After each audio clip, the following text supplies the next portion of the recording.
Good morning friend. फिर से आज एक नया लेसन। ये lesson it was little bit the part that we were having earlier, that was the federalism I taught you in the last chapter.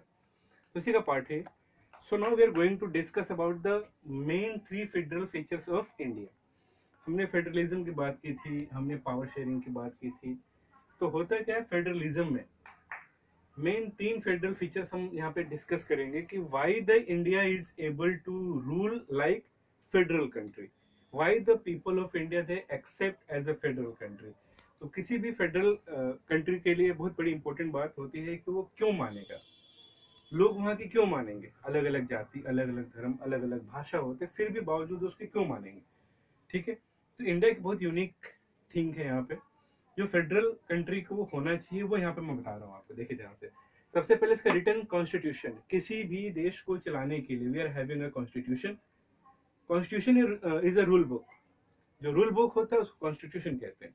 तो हमारा जो कॉन्स्टिट्यूशन है वो रिटर्न बुक है, लिखा हुआ है, हाथ से लिखा हुआ, जिसको सभी लोग बिलीव करते हैं कि हाँ हमारा कॉन्स्टिट्यूशन बहुत अच्छा है। ऊपर से रिगिड कॉन्स्टिट्यूशन है। रिगिड का मतलब क्या होता है? रिगिड का मतलब होता है कि किसी भी कंडीशन में हर चीज को, हर एक चीज को हमेशा क्या करता है, कंट्रोल करके रखता है। ऐसा कभी नहीं लगता कि इसको फेवर कर रहा है, उसको फेवर कर रहा है, और एक्चुअली में ऐसा है भी नहीं। भले हमारे कॉन्स्टिट्यूशन के ऊपर इल्जाम लगाया जाए, जो कुछ भी कहा जाए, तो आप इसको डीप में स्टडी करेंगे, then you will get to know about the कि why the Indian people they like and why they are following the federal features of India. Next is division of power. We can check out here that we have divided the power into so many parts.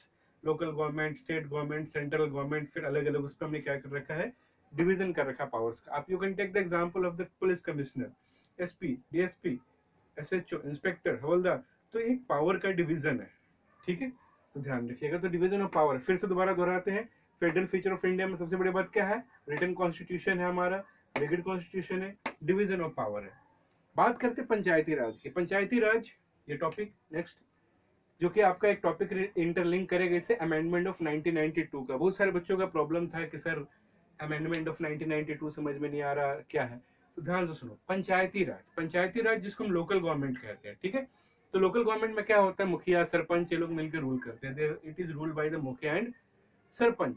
तो हुआ क्या, 1992 से पहले पंचायती राज चलता था, but इनके पास power नहीं थी। जो दादा होता था, अमीर आदमी होता था, जिसके पास पैसे होते थे, जो बदमाश होते थे, दे कैन बी द मुखिया of the village and they can rule over the whole village and whatever they want to do they can do. Fine. तो उसके बाद क्या किया गया, ना फंड आता था ना कुछ आता था, तो एक अमेंडमेंट किया गया 1992 में सेंट्रल गवर्नमेंट के द्वारा, जहां पे पंचायती राज का कंसेप्ट आया। यहाँ पे पंचायती राज यानी लोकल गवर्नमेंट को ज्यादा पावर दी गई, 1992 में हुआ। जिसके बाद इनके पास आज पहुंच हो गई, पावर हो गई, नगर निगम बनेगा और पता नहीं क्या क्या चीजें बनी। तो इसको पंचायती राज का नाम है, पंच, पंचायत, मुखिया, सरपंच। ठीक है, तो अमेंडमेंट क्या थे, 1992 में डिसाइड किया गया कि रेगुलर इलेक्शन होंगे। पहले इलेक्शन नहीं होते थे, 5 साल में रूल था कि होगा, बट हो रहा है नहीं हो रहा, मैंडेटरी नहीं था। बट इसके बाद क्या हो गया कि 1992 के बाद डिसाइड किया गया कि हर 5 साल में इलेक्शन होगा ही होगा। पहला चीज, ठीक है, इलेक्शन। दूसरा, एक इंडिपेंडेंट इलेक्शन कमीशन बनाया गया स्टेट गवर्नमेंट के अंडर में। यानी किसी जगह पे जब पंचायती राज में इलेक्शंस होंगे तो कराएगा कौन? कराएगी स्टेट गवर्नमेंट। स्टेट गवर्नमेंट के पास, वो भी इंडिपेंडेंट होगा। इंडिपेंडेंट का मतलब ये होता है कि स्टेट गवर्नमेंट उसको इन्फ्लुएंस में नहीं ला सकते पंचायती राज के लिए, वो अपने हिसाब से करेंगे। जैसे इंडिया का इलेक्शन कमीशन होता है कि वो सीधे गवर्नमेंट के अंडर में नहीं आता, अलग ही फ्री बोर्ड है। तो वैसे ही पंचायती राज के इलेक्शन के लिए भी क्या किया गया, स्टेट इलेक्शन बोर्ड का निर्माण किया गया।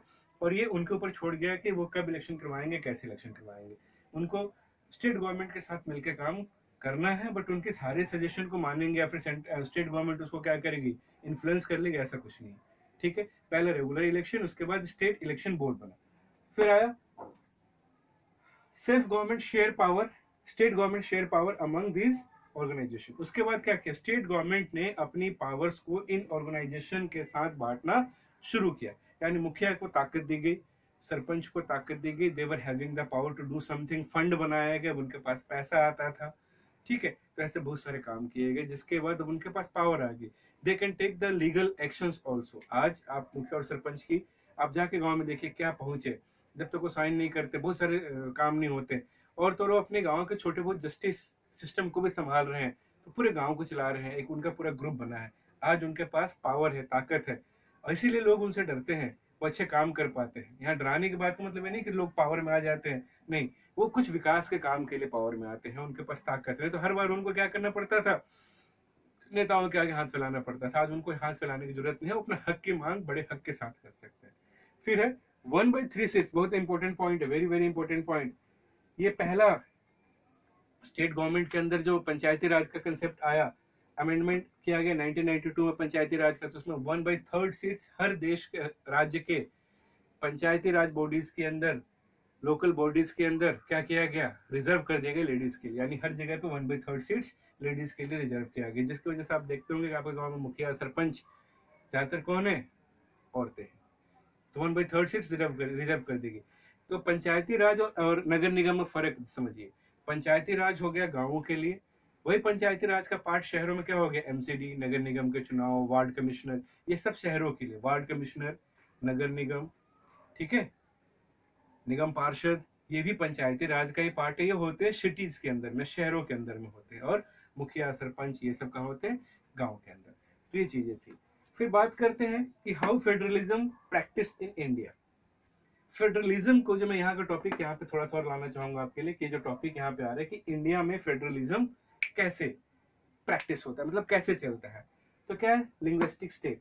आपको पता है कि हमारा देश अलग अलग भाषा बोलने वाले लोगों का है। तो हम लोगों ने क्या किया, जब हमारा देश आजाद हुआ तो सबसे पहले हमारे देश को जो इकट्ठा किया गया, एक स्टेट बनाया गया, बहुत सारे स्टेटों को तोड़ के जोड़ के, तो उसमें क्या क्या रखा गया, भाषा, लैंग्वेज को हमने क्या किया, मेन पार्ट बनाया। On the behalf of the language we start to combine the people, combine the state, combine the area. तो लिंग्विस्टिक स्टेट पॉलिसी के थ्रू बने। पहला, हमारी लैंग्वेज पॉलिसी भी अलग अलग है।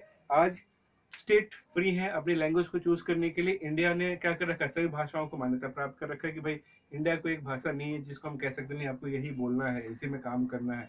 तो लैंग्वेज की पॉलिसी अलग है, दूसरा टॉपिक है, वी विल डिस्कस लेटर। अब लैंग्वेज पॉलिसी का मतलब ये समझ लीजिए स्टेट के पास अपनी भाषा में काम करने का हक है, और भारत की तरफ से हिंदी को मानक रूप में मान्यता प्राप्त की गई है। बाकी इंग्लिश तो सब जगह चलती है, आपको पता है ये। फिर है सेंट्रल स्टेट गवर्नमेंट रिलेशन। हमारे यहाँ पे क्या है कि सेंट्रल गवर्नमेंट और स्टेट गवर्नमेंट का रिलेशन अच्छा है।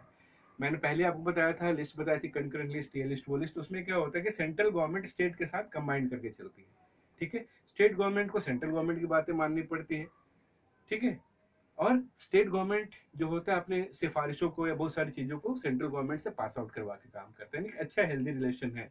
पर कई बार आप देख सकते हैं ममता बनर्जी हैं, मोदी जी हैं, अरविंद केजरीवाल है, मोदी जी है, तो इनके आपस में कई बार नहीं बनती, जिसकी वजह से थोड़ा बहुत प्रॉब्लम, डिस्प्यूट अराइज हो जाता है। या फिर कह सकते हैं कि सेंटर में किसी और की सरकार है, किसी पार्टी की, और स्टेट में किसी और पॉलिटिकल पार्टी की सरकार है, तो उनके थॉट और उनके विजन में थोड़ा डिफरेंसेस की वजह से कई बार थोड़ा बहुत डिस्प्यूट हो जाता है। बाकी बहुत सारे मुद्दों पे सेंट्रल गवर्नमेंट की बात को स्टेट गवर्नमेंट को क्या करना पड़ेगा, मानना पड़ेगा, ठीक है। इंपॉर्टेंट ऑफ पंचायती राज मैंने आपको बता दिया। इंपॉर्टेंट ऑफ पंचायती राज क्या है, पंचायती राज के बाद लोगों के हाथों में पावर आ गया, असली सत्ता, असली जो लोग होते हैं, गांव के लोग होते हैं, निचले स्तर पर होते हैं, आज उनके पास पावर है। उनको अपने हक के लिए भीख नहीं मांगना, नाउ दे कैन फाइट, ठीक है। लोगों को हक मिला, महिलाओं को हक मिला, गरीबों को हक मिला, पहले चीजें नहीं थी। आज लोकल लेवल पे भी डेवलपमेंट होता है, गांव जाके देखिए कितने अच्छे बन गए, सड़कें चमचमा रही हैं, पानी की व्यवस्था, लाइट की व्यवस्था, सारे काम पंचायती राज के बाद होना शुरू हुए और अच्छे बने, ठीक है। ये सारे टॉपिक मैं फिर से रिवाइज करा देता हूँ कि फेडरल फीचर आपको बता दिया मैंने,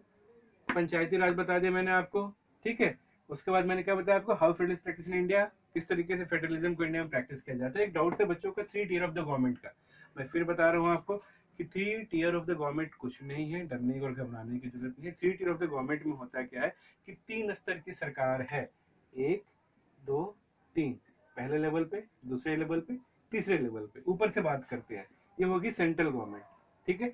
तो सेंट्रल गवर्नमेंट मतलब भारत सरकार, प्रधानमंत्री यहाँ पे हेड है, उनकी कैबिनेट देश को चलाती है, और ये जो कहेंगे पूरे हिंदुस्तान को मानना पड़ेगा। इंडिया 3 टियर गवर्नमेंट पे चल रहा है अभी, ठीक है। यानी प्रधानमंत्री जी एक सरकार चला रहे हैं जो पूरे देश की सरकार है, that is the first year. Second होती है स्टेट गवर्नमेंट। हिंदुस्तान में जितने स्टेट हैं या केंद्र शासित प्रदेश है, तो उनमें बहुत सारी जगहों पे हम देखते हैं कि जैसे मुख्यमंत्री होता है, तो मुख्यमंत्री क्या हो गया, सेकेंड टियर है ना, स्टेट गवर्नमेंट का हेड हो गया।